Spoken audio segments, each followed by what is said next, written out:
अच्छा, मेरी आवाज में अगर कोई प्रॉब्लम हो तो मुझे बता दीजिएगा प्लीज। ठीक है।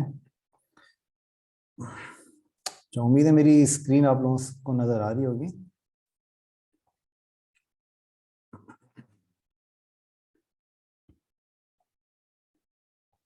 ओके, ठीक है। अच्छा, लास्ट क्लास में जैसे कि हम लोगों ने थोड़ा सा देखा था कि HTML के जो बेसिक टैग्स जो होते हैं वो किस तरीके से हम उसके अंदर यूज़ करते हैं। ठीक है। इस क्लास के अंदर हम थोड़ा सा प्रोजेक्ट लेवल की तरफ हम जाएंगे और हम देखेंगे कि कुछ मज़ीद टैग्स जो हैं वो किस तरीके से आप कौन कौन से और मज़ीद टैग्स होते हैं, और उसके अलावा आप अपना बेसिक लेआउट जो है वो बनाना आप कैसे स्टार्ट करते हैं। ठीक है। तो आज की हमारी बेसिक क्लास किस चीज़ की होगी, और पूरा तो हम खैर नहीं कर पाएंगे, अपना पूरा पेज जो है वो कवर नहीं कर पाएंगे। मैं आपको दिखाता हूँ कि अभी आज की क्लास में हम क्या हम बनाने जा रहे हैं। अच्छा, मैं आपको कुछ ऐसे बेसिक टैग्स मैं आपको बताऊंगा जो कि आप लोगों को काफ़ी ज़्यादा हेल्प करेंगे, जो कि आप अपने डिज़ाइंस वगैरह बनाते हैं। फिर उसके बाद हम आखिर में एक क्वेश्चन आंसर्स का सेशन करेंगे जो कि बहुत इंपॉर्टेंट होगा, ख़ास तौर पे उन लोगों के लिए जो कि बिल्कुल ही जो है वो न्यू HTML और CSS वगैरह से जिनका फर्स्ट टाइम वास्ता पड़ रहा है। ठीक है। तो जिन लोगों ने पहले से HTML CSS थोड़ा बहुत किया हुआ है तो उनके लिए कोई प्रॉब्लम आई थिंक इतनी खास नहीं होगी, लेकिन जो ऐसे लोग हैं जिन्होंने HTML CSS वगैरह नहीं किया हुआ और बिल्कुल ही नए हैं, तो उनके लिए ये है कि मैं उनको सजेस्ट करूंगा कि पहले वो पुरानी वीडियोस को देख लें और उसके बाद जो है वो इस वीडियो को फॉलो करें। ठीक है। क्योंकि काफ़ी सारे ऐसे लोग हैं जिन्होंने जिन्होंने जो है वो नई न्यूली हमें ज्वाइन किया है, और इवन कि वो अगर इस वीडियो के अंदर नहीं है तो वो रिकॉर्डिंग्स देख देख रहे होते हैं और बाद में फिर क्वेश्चन आंसर्स वगैरह वो करते हैं। ठीक है। तो उसके लिए मैं ये कहूँगा कि सबसे पहले आप पुरानी वीडियोस को देख लें, बाद में जो है वो आप न्यू फॉलो करिएगा। अच्छा, ओके। तो फिर मैं हम स्टार्ट करते हैं अपनी क्लास को। ठीक है। इसके अंदर सबसे पहले मैं यहाँ पे ओपन कर लेता हूँ जो हमारा जो प्रोजेक्ट था। ठीक है। इसको ओपन मैं कर लेता हूँ VS कोड के अंदर। मैं यहाँ पे ओपन करता हूँ विजुअल स्टूडियो कोड। ठीक है। अच्छा, इसके अंदर विजुअल स्टूडियो कोड के अंदर मैं अपनी ये वाली फाइल में यहाँ पे ओपन कर लेता हूँ, ये वाला फोल्डर में यहाँ पे ओपन कर लेता हूँ जो कि मेरा HTML CSS का प्रोजेक्ट 1 है। ठीक है। इसके अंदर यहाँ पे आप लोगों को सारी फाइल्स यहाँ पे नजर आ जाएंगी। ठीक है। मैं कोशिश करूंगा कि बहुत ज़्यादा कॉम्प्लेक्स नहीं बताऊं, मैं कोशिश करूंगा कि ऐसा बताऊं कि सब लोग इसको फॉलो कर लें। ठीक है। और इसके अंदर देखें, मैं आपसे ये कहूंगा कि इसके अंदर प्रैक्टिस जो है वो आप लोगों की मुझे चाहिए होगी कि आप लोग अपना प्रॉपरली इसके अंदर प्रैक्टिस करें, अपना टाइम लगाएं और इसको जो है वो प्रैक्टिस करें, ताकि वो आप लोगों को टैग्स वगैरह जो है वो याद हो रहे हैं और उसके अलावा CSS वगैरह की प्रॉपर्टीज़ भी आप लोगों को जो है वो क्लियर हो रही हो। ठीक है। तो सबसे पहले आज मैं आप लोगों को ये बताता हूँ कि इसके अंदर हम प्रोजेक्ट का स्ट्रक्चर कैसे बनाते हैं। तो प्रोजेक्ट का स्ट्रक्चर हमने लास्ट क्लासेस में भी देखा था कि सबसे पहले आप क्या करते हैं कि नॉर्मल अगर आपको HTML CSS का प्रोजेक्ट बनाना है तो उसके लिए आपके पास सबसे पहले एक डायरेक्टरी बनाते हैं आप। जैसे मैंने यहाँ पे एक फोल्डर बनाया HTML CSS प्रोजेक्ट 1 के नाम से। ठीक है।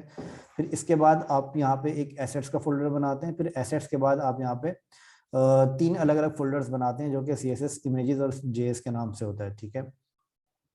अच्छा, ये फोल्डर के नाम जरूरी नहीं है आप ये रखें, इसमें हो सकता है इसमें आप लोग डिफरेंट नाम भी रख सकते हैं। ठीक है। जैसे मैंने यहाँ पे ये एसेट्स के अंदर रखे हैं HTML CSS और जावास्क्रिप्ट का फोल्डर। आप लोग चाहें तो इनको एसेट से बाहर भी रख सकते हैं, तो वो डिपेंड करता है कि आप किस तरह का प्रोजेक्ट स्ट्रक्चर फॉलो कर रहे हैं। ठीक है। तो हम फॉलो करेंगे ये वाला प्रोजेक्ट स्ट्रक्चर जो कि काफ़ी ज़्यादा प्रोफेशनली लोग यूज़ कर रहे होते हैं। ठीक है। तो इसके अंदर जो हमारे पास एक पेज है वो है हमारे पास layout-1.html के नाम से, और एक पेज है हमारे पास wes-talent.html के नाम से। ठीक है। तो इसका सबसे पहले मैं आपको ये बता देता हूँ कि सबसे पहले हम इसका ये देख लेते हैं कि ये जो हमारे पास पेज है wes-talent.html, इसको मैं यहाँ पे ओपन कर लेता हूँ। ठीक है। तो लास्ट क्लास के अंदर हमने यहाँ तक देखा था कि मेन हेडिंग वगैरह हम किस तरीके से इसको करते हैं, और उसके अलावा हमने देखा था कि लेआउट वगैरह को हम किस तरीके से बनाते हैं। ठीक है। तो अगर आप लोगों ने लास्ट क्लास नहीं देखी थी तो वो लास्ट क्लास को आप लोग देख लीजिएगा, ताकि आप लोगों को इस चीज़ का आइडिया हो जाए कि HTML के अंदर हम लोगों ने ये सारे टैग्स हमने किस तरीके से लिखे थे। ठीक है। अच्छा, मैं क्या करता हूँ, सबसे पहले मैं लेआउट 1 का जो मेरा पेज है इसको मैं यहाँ पे कॉपी कर लेता हूँ। ठीक है। कॉपी करके मैंने यहीं पे इसको पेस्ट कर दिया और यहाँ पे मैं इसको कर देता हूँ लेआउट 2। ठीक है। ये करने के बाद मैं सिंपली ये करता हूँ कि मैं अपनी बॉडी को यहाँ से पूरा रिमूव कर देता हूँ। ठीक है। ताकि ये मेरा बिल्कुल एक क्लीन मेरा एक प्रोजेक्ट हो जाए, और इसकी CSS भी मैं डिफरेंट कर देता हूँ। ठीक है। तो अभी जो इस पेज के अंदर जो के ऊपर जो CSS हमने लिखी हुई है वो लिखी हुई है इस एसेट्स के अंदर CSS का फोल्डर है। ठीक है, ये आपको नजर आ रहा है CSS का फोल्डर।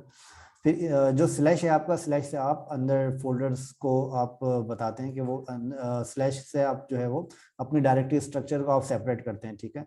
तो स्लैश के बाद आप जो बताते हैं, फॉर एग्जांपल यहाँ पे आपने बताया एसेट्स का फोल्डर, जो कि आपको यहाँ पर भी नजर आएगा एसेट्स का फोल्डर, ठीक है, ये रहा। मैं यहाँ पे मैकबुक यूज कर रहा हूँ, तो इस वजह से आप लोगों को ये लेआउट डिफरेंट नजर आ रहा है। अगर आप लोग विंडोज यूज कर रहे हैं तो ये लेआउट आप लोगों के पास डिफरेंट होगा, ठीक है। तो इसके अंदर आप लोगों के पास एक CSS एसेट्स का फोल्डर है, फिर एसेट्स के बाद CSS का फोल्डर है, फिर इसके बाद style.css। अच्छा, एक चीज आप लोग ये ध्यान में रखिएगा कि रेलेवेंट स्टाइल शीट आप लोगों को यहाँ पे जरूर लगाना होता है, इसके बगैर ही आपकी स्टाइल शीट जो है वो कंसिडर नहीं करता। तो ये बेटर होता है कि आप इसको रेलेवेंट स्टाइल शीट यहाँ पे ऐड करें, ठीक है। अच्छा, इसके अंदर मैं ये करता हूँ कि जो हमारी ऑलरेडी एक CSS बनी हुई है, हम इसको फॉलो नहीं करते हैं, हम इसी तरह की एक नई CSS की फाइल बना लेते हैं, ठीक है। इस फाइल का नाम हम यहाँ पे सेम रखते हैं, जो कि हमारा नाम है layout-2.css, ठीक है। जो हमारी HTML का फाइल का नाम है वही सेम नाम हमने यहाँ पे रखा है, सिर्फ हमने इसकी एक्सटेंशन जो है वो हमने चेंज कर दी, ताकि हमें एक चीज़ क्लियर हो जाए कि जो layout-2.css जो है वो ये layout2.html के लिए ही है, ठीक है। तो इस चीज़ को मेंटेन करने के लिए हमने क्या किया कि हमने इसकी जो नेमिंग कन्वेंशन है वो हमने सेम रखी है, सिर्फ इसकी एक्सटेंशन जो है वो डिफरेंट है। तो डिफरेंट क्या है कि यहाँ पे .html है और यहाँ पे .css है, ठीक है।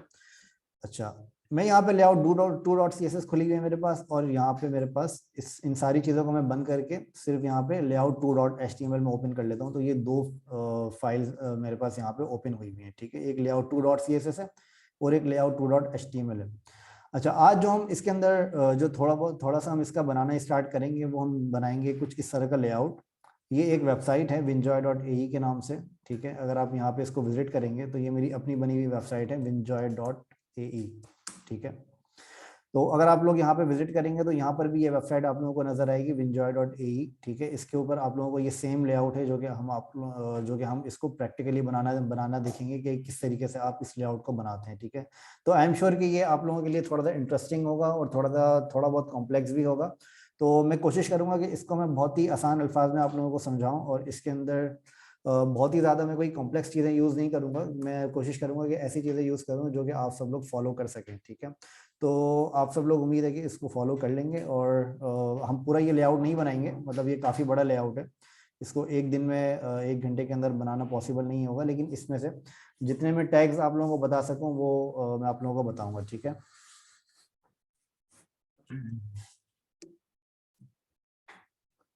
अच्छा, इसके लिए सबसे पहले मैं क्या करता हूँ, इसके लिए सबसे पहले मैं ये करता हूँ कि कोई भी आप वेबसाइट बनाना स्टार्ट करते हैं तो उसको आप लोगों को मैंने लास्ट क्लासेस में बताया था कि वो आप बॉडी के अंदर आप अपने आपका जो HTML CSS का जो HTML का जो कोड होता है, जो टैग्स होते हैं, जो भी आप लोगों को यहाँ पे यूजर को दिखाना होता है, वो आप करते हैं बॉडी के टैग के अंदर, ठीक है। तो इसको हम टैग कहते हैं। जो भी हमारे पास इस तरह से आपको नजर आ रहे हैं, ये सारे हमारे टैग हैं, ठीक है। इसके अंदर मैंने आप लोगों को पहले भी बताया था सेल्फ क्लोजिंग और नॉन सेल्फ क्लोजिंग टैग, ठीक है। अच्छा, हो सकता है आज की क्लास थोड़ी सी हमारी लंबी हो जाए, तो कोशिश करेंगे कि इसको जो है वो आप लोगों के क्वेश्चन आंसर्स का सेशन हम थोड़ा सा ज़्यादा बढ़ा दें, ठीक है। ओके। अच्छा, तो इसके अंदर हमारे पास ये इसको हम टैग्स कहते हैं, ठीक है, और ये हमारे पास बॉडी का टैग है। अच्छा, कोई भी आप लेआउट जब बनाते हैं तो अच्छा, कोई भी आप लेआउट जब बनाते हैं तो उस लेआउट के अंदर आप लोगों के पास कोई भी लेआउट आप स्टार्ट करते हैं तो वो लेआउट स्टार्ट करने के लिए आप लोगों के पास एक टैग होता है जिसको आप लोग यूज करना होता है। वो होता है आपके पास एक मेन के नाम से, ठीक है। अच्छा, ये जो मेन के नाम से आपका टैग होता है,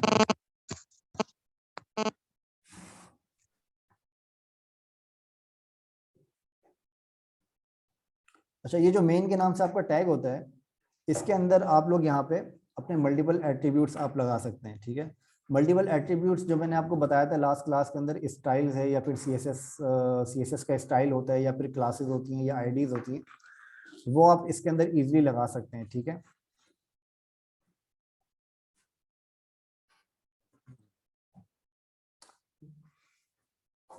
अच्छा, वो जो टैग्स आप यहाँ पे लगाते हैं उसके अंदर आपके मल्टीपल टैग्स हो सकते हैं। फॉर एग्जांपल यहाँ पे आपकी आईडी हो सकती है और यहाँ पे क्लास हो सकती है, ठीक है।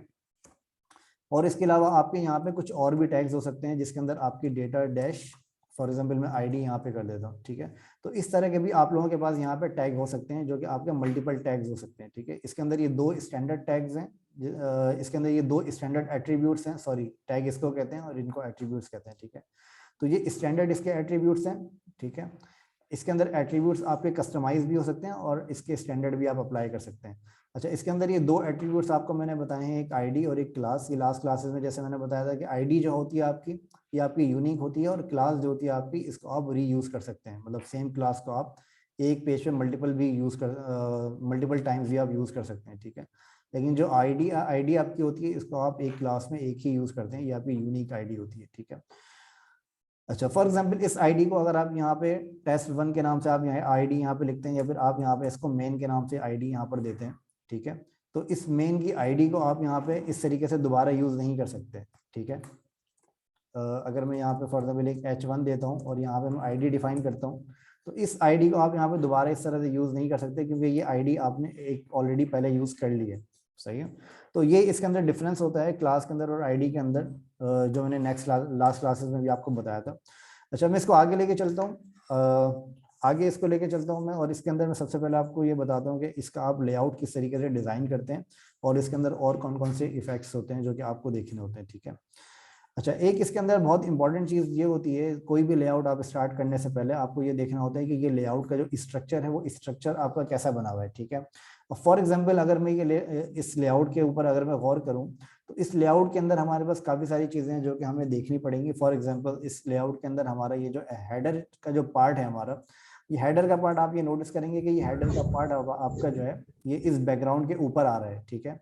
तो इसके अंदर हेडर्स आपके पास मल्टीपल भी हो सकते हैं। फॉर एग्जांपल आपके पास यहाँ पे हेडर का जो डिज़ाइन है वो इस तरह से नहीं है, ये हेडर का डिज़ाइन आपके पास फॉर एग्जांपल इस तरह का हेडर का डिज़ाइन है, ठीक है, जिसके अंदर आपके पास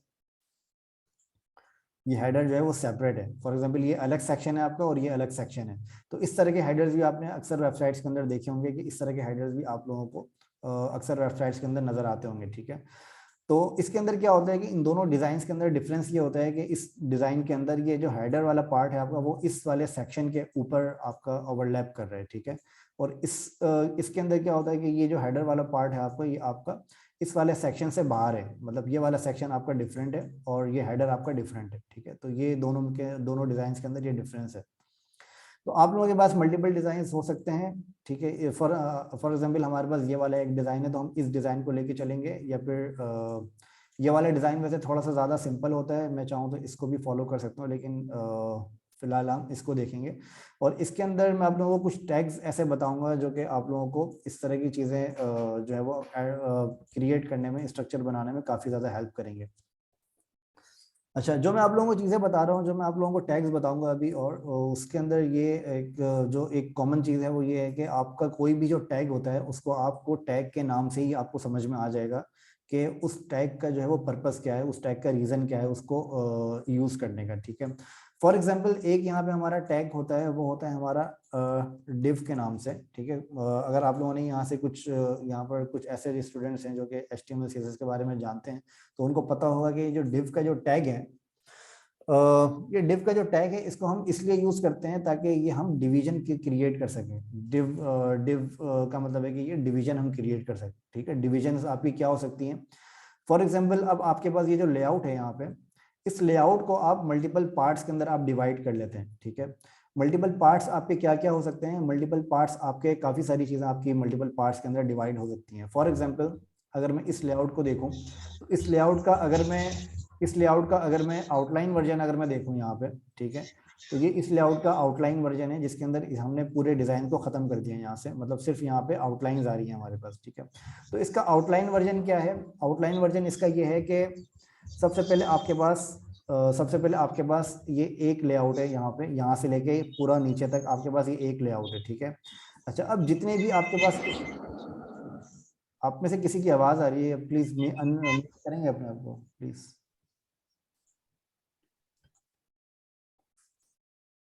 ओके,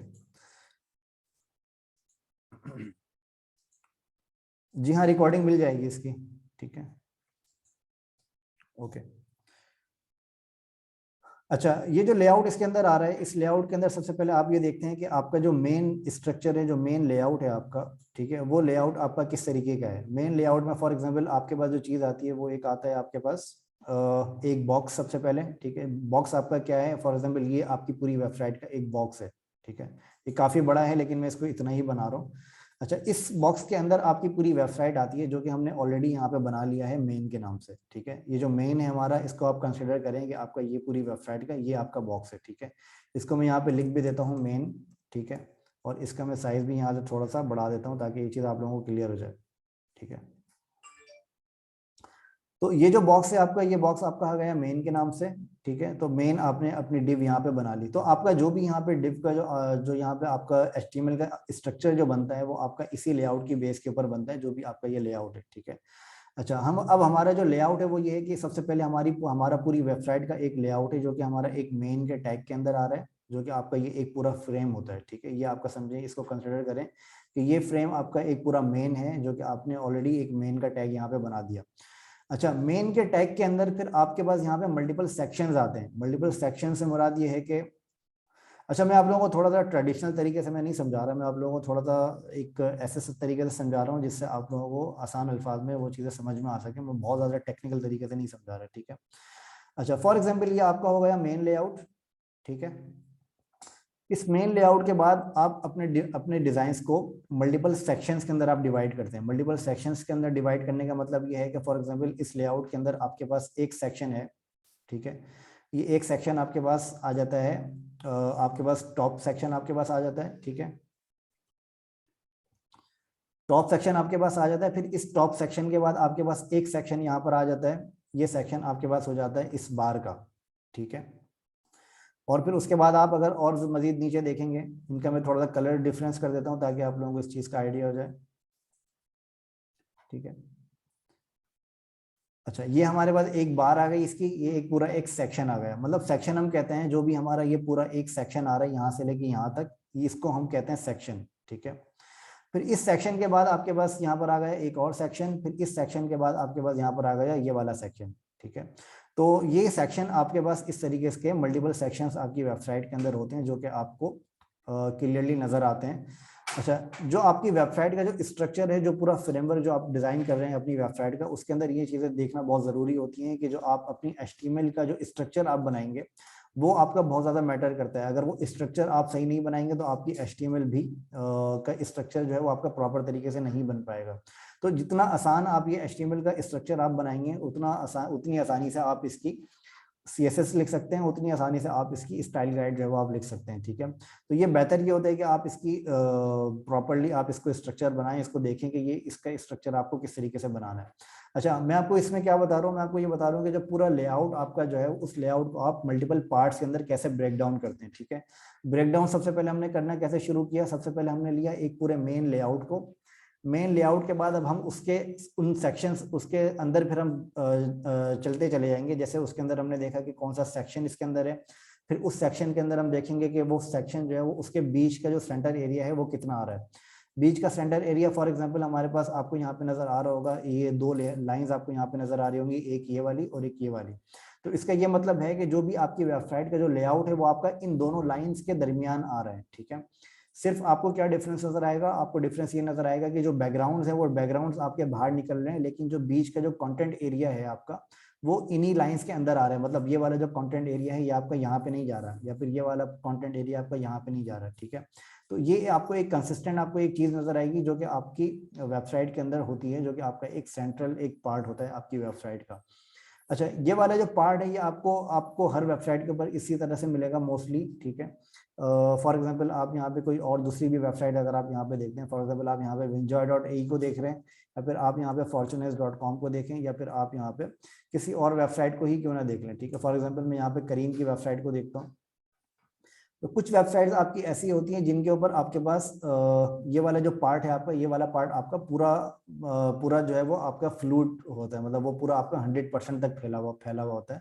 अब फॉर एग्जांपल ये आपके पास करीम की वेबसाइट आप देख रहे हैं, तो इसके अंदर भी ये वाला जो सेंटर वाला पार्ट है, ये पार्ट आपका यहीं पर है, बाकी बैकग्राउंड आपका जो है वो स्ट्रेच हुआ हुआ होता है, ठीक है। तो इसके अंदर आपको अपनी वेबसाइट का जो स्ट्रक्चर है वो आपको इस तरह से डिवाइड करना होता है कि आपकी वेबसाइट का सबसे आपने पेरेंट, पहले आपने देखा कि पेरेंट इसका मेन पेज क्या है, फिर मेन फ्रेम इसका कौन सा है, मेन फ्रेम के बाद आपने अपनी वेबसाइट का अलग अलग स्ट्रक्चर आपने यहाँ पे देखा, ठीक है। ये स्ट्रक्चर देखने के बाद आप क्या करेंगे, सबसे पहले मैं आपको ये बता दूं कि इसका स्ट्रक्चर जो है हम HTML के अंदर कैसे बनाते हैं, फिर हम मजीद इसको और मजीद ब्रेक डाउन करेंगे सेक्शंस को भी, ठीक है।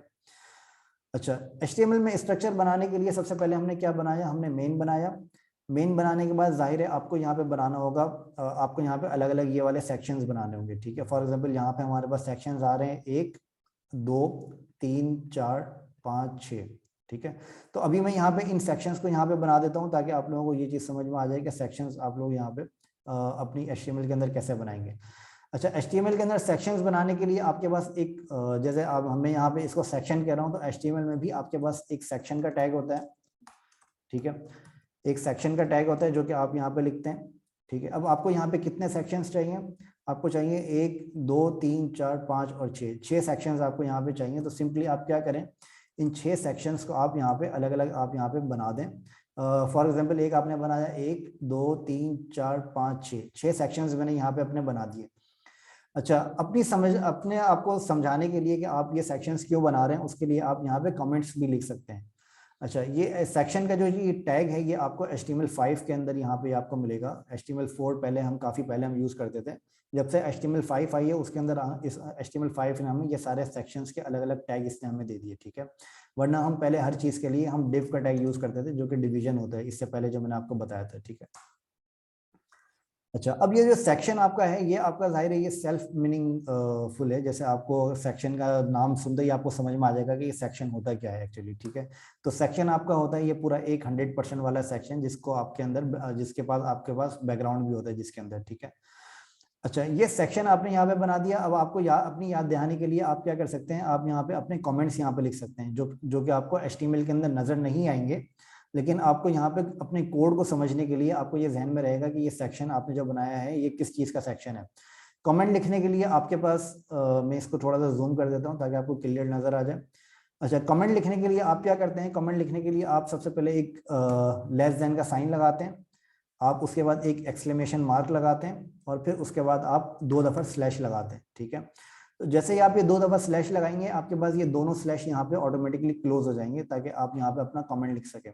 तो आप क्या करते हैं, अब आप यहाँ पे अगर नोटिस करें तो आपके पास यहाँ पे 4 अलग अलग स्लैशेज हैं, 4 अलग अलग आपके पास डैशेज हैं, सॉरी मैं स्लैश बोल रहा हूँ, डैशेज हैं, ठीक है। एक डैश ये है आपका, उसके बाद एक डैश ये है आपका और एक डैश ये है। तो इसी तरह से आपके पास 4 अलग अलग डैशेज हैं, ठीक है। अब इन चारों डैशेस के दरमियान में आपको 2 डैशेस के बाद आपको यहाँ पे अपना कमेंट लिखना होता है, ठीक है। कमेंट आप क्या लिख सकते हैं, सबसे पहले फॉर एग्जांपल ये जो आपका सेक्शन है इसको हम कहते हैं हीरो सेक्शन, ठीक है।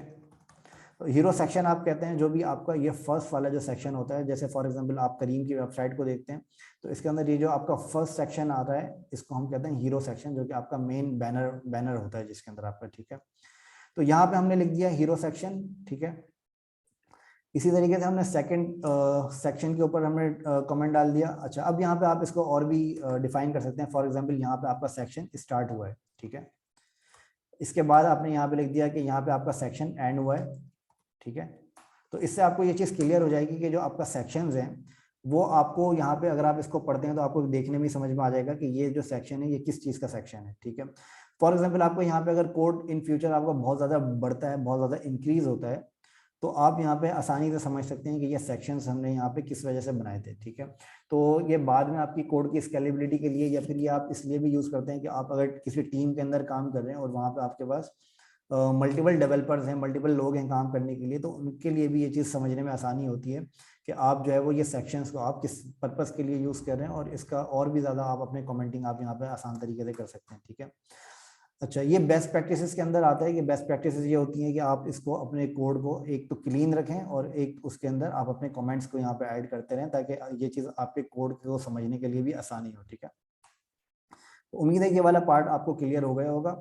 अच्छा, अब ये जो सेक्शंस हमने यहाँ पे लिखे हैं, अब मैं इन्हीं को कॉपी कर लेता हूँ। फॉर एग्जांपल मैंने इन्हीं सेक्शंस को यहाँ पे मुझे 6 सेक्शंस चाहिए, ठीक है। तो ये 6 सेक्शंस को मैंने यहाँ पे अपना कॉपी कर लिया। इसके अंदर मैं यहाँ पे सेकंड सेक्शन के ऊपर मैं यहाँ पे लिख देता हूँ कि ये मेरा टाइमर है, ठीक है। मैंने यहाँ पे लिख दिया टाइमर सेक्शन, ठीक है। टाइमर सेक्शन के बाद मैंने यहाँ पे टाइमर सेक्शन को एंड कर दिया, ठीक है। टाइमर सेक्शन के बाद मेरा एक सेक्शन है मेरा एक सेक्शन है व्हाट इज विनजॉय का सेक्शन, ठीक है। तो मैंने यहाँ पे इसको लिख दिया इंट्रो सेक्शन फॉर एग्जांपल, ठीक है। इंट्रो सेक्शन स्टार्ट हुआ और इंट्रो सेक्शन यहाँ पे एंड हो गया, ठीक है। फिर इसके बाद हमारा जो सेक्शन आ रहा है वो आ रहा है हमारे पास फीचर्स। इसी तरीके से मैंने यहाँ पे लिख दिया फीचर्स, ठीक है। ये जो मल्टीपल टाइपिंग यहाँ पर हो रही है इसका तरीका मैं आप लोगों को बाद में बताऊंगा। ये इजीली आप यहाँ पे टाइप कर सकते हैं। अगर आप लोगों को थोड़ा सा कॉम्प्लेक्स सीखना है तो उसके लिए ये है कि आप यहाँ पे जो भी आप वर्ड सेलेक्ट करते हैं उसी का डुप्लीकेट वर्ड सेलेक्ट करने के लिए आप कमांड डी प्रेस करते हैं या कंट्रोल डी प्रेस करते हैं, तो उससे आपकी ये मल्टीपल सिलेक्शन आपकी हो जाती है, ठीक है। मैं आप लोगों को बाद में ये शॉर्ट कीज के बारे में बताऊंगा कि ये किस तरीके से आप लोग इसको अपनी प्रोडक्टिविटी को आप कैसे बढ़ा सकते हैं, ठीक है। मैंने यहाँ पे फीचर्स का सेक्शन बना दिया। फीचर्स का सेक्शन के बाद मेरे पास यहाँ पे आ रहा है हाउ टू प्ले का सेक्शन, ठीक है। यहाँ पे मैंने अपना बना दिया हाउ टू प्ले का सेक्शन, ठीक है।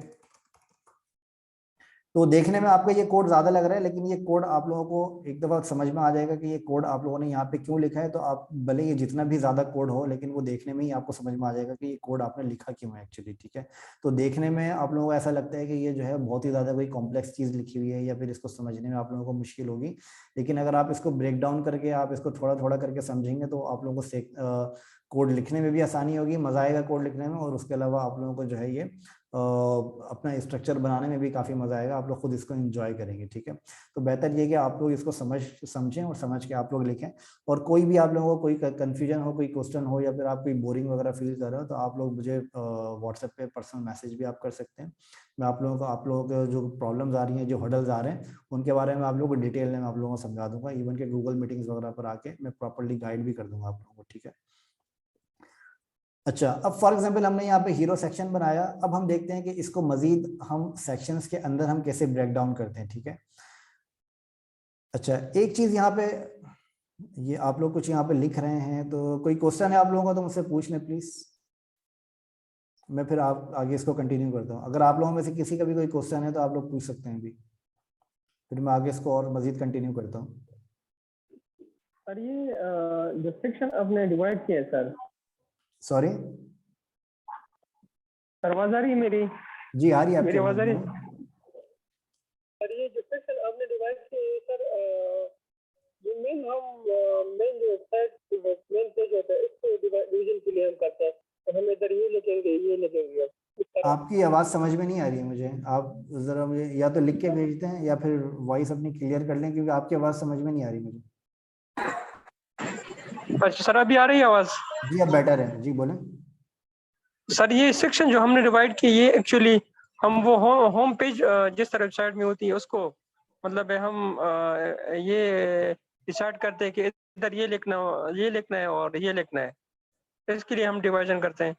जी हाँ, जैसे ये आपके अलग अलग सेक्शंस आ रहे हैं ना, जैसे आपका फॉर एग्जांपल ये एक पूरा एक सेक्शन आ रहा है, ठीक है। इस सेक्शन को हमने इस तरीके से डिवाइड किया कि भाई इसका HTML स्ट्रक्चर किस तरह का बनेगा, ठीक है।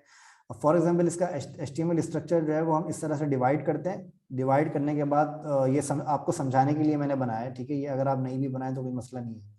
ये आप लोगों को समझाने के लिए मैंने बनाया कि सबसे पहले आप क्या करते हैं, आप सबसे पहले एक मेन आप फ्रेम बनाते हैं, ठीक है। मेन फ्रेम आपका जो होता है वो आपका मेन के टैग के अंदर होता है, जिसके अंदर आपका पूरे सारे सेक्शंस उस मेन फ्रेम के अंदर आ रहे हैं, ठीक है। फिर उसके बाद अच्छा, ये जो आप देख रहे हैं ना, ये इसका डिजाइन है, ये HTML नहीं है, ठीक है। ये सिर्फ डिजाइन होता है, जो कि आपको सबसे पहले डिजाइन होता है, फिर उसके बाद ये आपके वेबसाइट के ऊपर फंक्शनैलिटी में कन्वर्ट होने चला जाता है, ठीक है। वेबसाइट में आप फिर आप उसको बाद में कन्वर्ट करते हैं, ठीक है। सबसे पहले ये डिजाइन होता है, ओके। अच्छा, ये आप इसको मल्टीपल अलग अलग सेक्शंस बनाते हैं। फिर अब इन सेक्शंस को आगे और मजीद कैसे ब्रेक डाउन करना है वो मैं आपको अब नेक्स्ट अब आगे मैं आपको बता रहा हूँ मैं, ठीक है। और इसके अलावा कोई क्वेश्चन आपका या किसी और का? वालेकुम सर। वालेकुम सलाम जी सर। सर ये जो मेन फ्रेम बनाया सर, मेन जो जी जी लंबा सा बनाया, तो सर इसके अंदर दूसरा फ्रेम भी हम बनाएंगे जो लेफ्ट और राइट हमने जो उसका मार्जिन छोड़ा है सर? मार्जिन मतलब इसकी बात कर रहे हैं आप? बिल्कुल सर, इसी की बात कर रहा हूँ सर। नहीं, ये जो आपका मेन फ्रेम है ना, ये समझे आपका ये पूरा एक मेन फ्रेम है, ठीक है। फिर इसके बाद बिल्कुल अंदर सर। क्या बनाना है वो मैं आपको बाद में वो मैं आपको अभी बताता हूँ थोड़ी देर में। लेकिन ये आपका मेन फ्रेम है बगैर मार्जिन के, ठीक है। मतलब ये आपका पूरा 100% वाला फ्रेम है, हाँ बिल्कुल सर। ठीक है। और इसके अलावा ठीक है कोई? सर।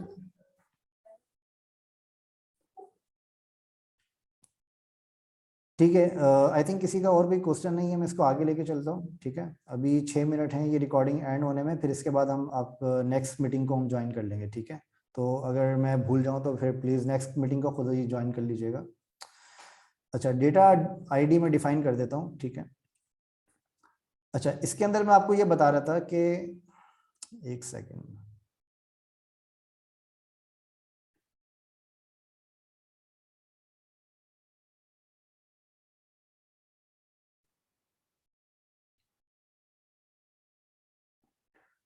अच्छा डेटा डैश आईडी में आपको ये बता रहा था कि डेटा डैश आईडी क्या होती है आपकी।